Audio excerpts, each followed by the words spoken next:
बिस्मिल्लाहिर्रहमानिर्रहीम। अस्सलाम वालेकुम। मैं हूं आपका मेज़बान करामत मुग़ल।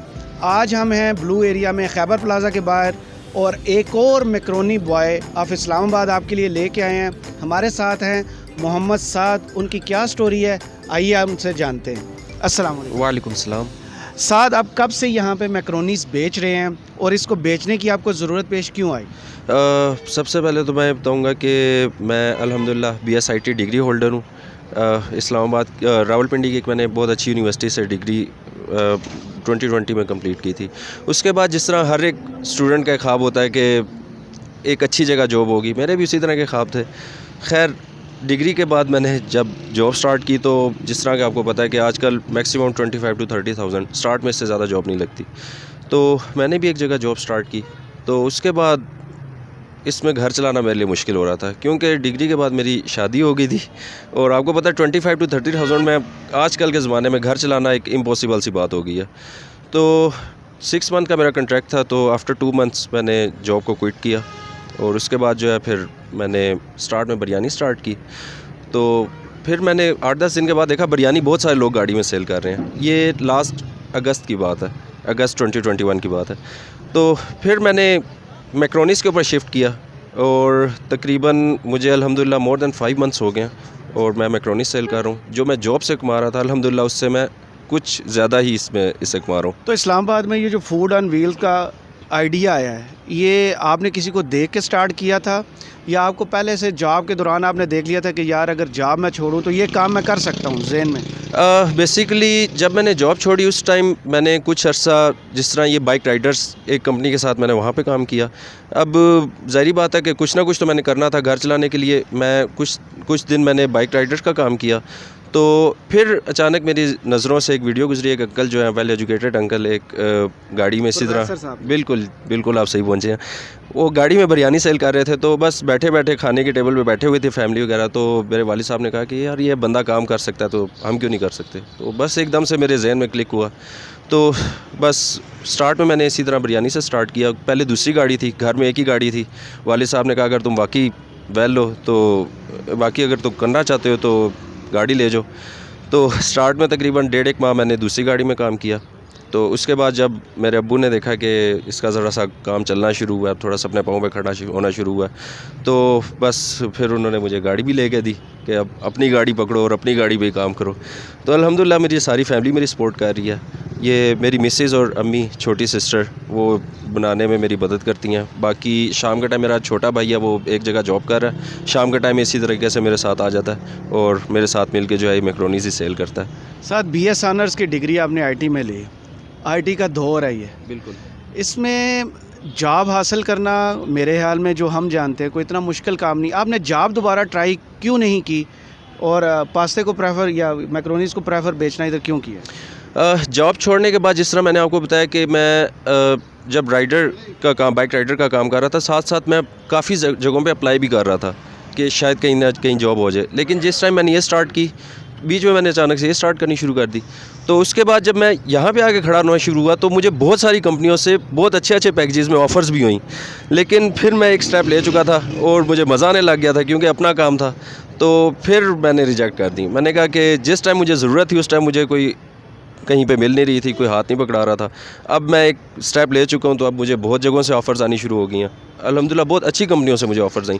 लेकिन अब बस मैं ये सोच के यहाँ पे खड़ा हूँ कि आज अगर मैं यहाँ पे खड़ा हूँ शायद 1-1.5 साल बाद 2 साल बाद किसी अच्छी जगह पे बैठा हूँगा, इसको मैं ब्रांड बनाना चाहता हूँ। तो बस ये सोच के जो है मैं जॉब नहीं करना चाहता। तालीम जो होती है वो ऐसे कामों में मददगार साबित होती है या हर्डल बनती है? बिल्कुल मददगार साबित होती है। मैं ख़ुद सोचता हूँ कि अगर मैं इतना पढ़ा लिखा ना होता और अगर एक मिडिल पास या इस किस्म का होता तो शायद मैं इसको इस तरीके से लेकर ना चल रहा होता। ज़ाहिर बात है कि जब आप तालीम हासिल करते हैं तो आपको तालीम सिर्फ़ अब उस एक स्पेसिफ़िक चीज़ नहीं सिखाती, आपको एक इंसान बनाती है। तो बस उस चीज़ को लेके जो है उससे मुझे काफ़ी ज़्यादा जो है ज़ाहिर बात है हमने कुछ बिज़नेस रिलेटेड सब्जेक्ट्स भी बीच में पढ़े हैं तो उससे मुझे काफ़ी हेल्प आउट होती है। तो कि मैं इसको किस तरीके से लेकर चलूँ, आज अगर एक दिन सेल कम है तो अगले दिन मैं इसकी सेल किस तरह बढ़ाऊँ। तो अल्हम्दुलिल्लाह।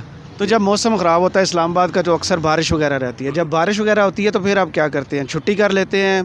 कोई गाहक तो इधर होते नहीं होंगे तो फिर करते क्या है? बेसिकली ये एक बहुत बड़ा इशू है। बारिश में मेरा काम यहाँ पे नहीं है तो बस मुझे फिर ऑफ ही करना पड़ता है, बारिश में मैं यहाँ पे नहीं आता। तो कितने आप बॉक्सेस लेके आते हैं डेली और कितने बिक जाते हैं? तो स्टार्ट में आपने कितने बॉक्सेस से स्टार्ट किया था इसको? पहले दिन मैं इसके तकरीबन 25 to 30 बॉक्स लेके आया था, फिर आहिस्ता आहिस्ता जब मैंने देखा कि सेल है तो मैं आहिस्ता आहिस्ता बढ़ाता गया। लास्ट सितंबर, अक्टूबर, नवंबर मेरे पीक मंथ्स थे, तकरीबन मैं 200 प्लस सेल करता रहा। आजकल जिस तरह आपको पता है कि सर्दियाँ हैं और दिन भी काफ़ी छोटे हैं, तो आजकल अराउंड 100 के करीब मैं बॉक्स लेके आ रहा हूँ और अल्हम्दुलिल्लाह मैं ये सब सेल करके फिर घर जाता हूँ। तो इस जगह की सिलेक्शन आपने कैसे की थी और लोगों का रिस्पांस यहाँ पे आपको कैसा मिलता है? बेसिकली जब मैंने स्टार्ट करना था तो उस दौरान मैंने देखा कि अंकल ब्लू एरिया में खड़े हैं। अब ब्लू एरिया आपको पता है इस्लामाबाद का एक बिज़नेस हब है, तो अब मैंने भी बिरयानी से ही स्टार्ट किया था। तो अब मैं ये नहीं चाहता था कि जिस जगह पे वो अंकल खड़े हैं मैं भी उसी जगह पे जाके खड़ा हो जाऊँ, इसमें उनका भी नुकसान होना था, मेरा भी नुकसान होना था।